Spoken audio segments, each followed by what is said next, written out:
Hello friends, welcome to real life story. और मैं हूं आपकी स्टोरी राइटर और नरेटर प्रीति। और आज की स्टोरी है सासू माँ के झूठे वादे। अगर आपको स्टोरी अच्छी लगे तो वीडियो को लाइक कीजिएगा, चैनल को सब्सक्राइब कीजिएगा।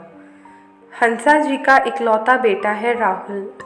राहुल को सीए बने 2 साल हो चुके हैं और हंसा जी अब अपने बेटे को दूल्हा बनाने के लिए उतावली हो रही है, क्योंकि उनका सपना था कि एक दिन मैं भी सास बनूंगी। इसलिए हंसा जी ने राहुल के लिए लड़की देखने का शुभारंभ कर दिया है। अब तो जब भी कोई आस पड़ोस वाले या रिश्तेदार उनके घर आते तो वह सबसे एक ही बात कहती, मेरे बेटे के लिए हमारे जैसे परिवार से संबंध रखने वाली लड़की बताना। एक दिन हंसा जी के घर उनकी मौसेरी बहन आई। चाय नाश्ते के बाद जब वे दोनों बातें करने लगी तो बातों ही बातों में राहुल की शादी की बात चल पड़ी। तब हंसा जी ने कहा, तुम्हें पता है रीना, मैं तो बहुत खुले विचारों वाली महिला हूँ। मेरे घर पर जो भी मेरे बेटे की दुल्हन बनकर आएगी वे बहुत ही किस्मत वाली होगी, क्योंकि मैं तो खुद ही बहुत मॉडर्न हूँ और मॉडर्न कपड़े पहनती हूँ। तो मैं अपनी बहू को भी सब कुछ पहनने की आज़ादी दूंगी। देखना, मेरी बहू को इस घर में कोई परेशानी नहीं होने दूंगी। और अगर उसे रसोई का काम भी नहीं आता होगा तो मैं उसे सिखा दूंगी। और तो और मेरा बेटा भी बहुत सुलझा हुआ है, वो तो अपनी पत्नी को जॉब करने की भी अनुमति दे देगा। कुल मिलाकर हमारी बहू राज करेगी हमारे घर में। बस मैं तो यही चाहती हूँ कि वह आके मेरा घर संभाल ले। हंसा जी की बातें सुनकर रीना जी बोली, हंसा, सबसे बड़ी गलती यही तो है हमारी।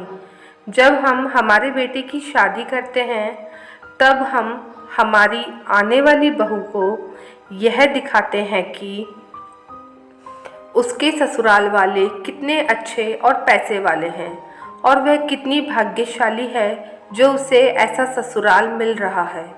बल्कि हंसा, सच्ची बात तो यह है कि हम होते कौन हैं बहू को हर चीज़ के लिए अनुमति देने वाले, वो क्या पहनेगी क्या नहीं उसे बताने वाले। क्योंकि शादी होने के बाद तो बहू का भी हक अपने ससुराल पर उतना ही होता है जितना उसकी सास का।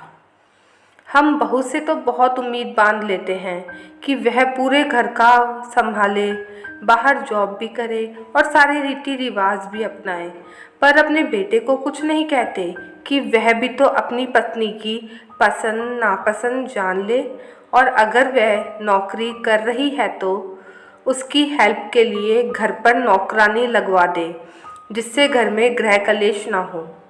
हम बहू को ससुराल के तो सारे रिश्तेदारों से बांध लेते हैं, लेकिन उसके मायके के रिश्तेदारों को तो जानकर भी अनजान बनने की कोशिश करते हैं।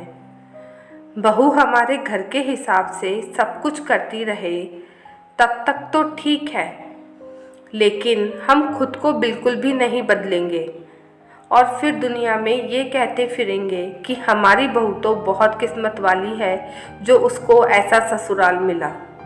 सच में बहू तब किस्मत वाली होगी जब वह खुद कहेगी अपने ससुराल वालों को दिल से कि हाँ, मैं अपने घर में बहुत खुश हूँ।